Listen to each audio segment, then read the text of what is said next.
Hi everyone, welcome back to the channel. In today's video, I'll show you how to fix FaceTime if it's not working on your iPhone. Let's get started. First, open Settings on your iPhone. Scroll down and tap on Apps. Next, scroll down and tap FaceTime. You'll see a toggle next to FaceTime. Turn it off, wait a few seconds, and then turn it back on. This will reconnect and re-authenticate FaceTime on your device. In the FaceTime settings, look for You Can Be Reached At. Make sure your phone number or email address is selected. Sometimes switching to your email can help if there's an issue with the phone number.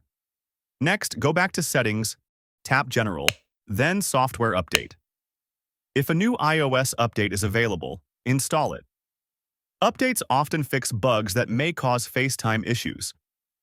If the problem still continues, go to Settings, General, Transfer, Reset.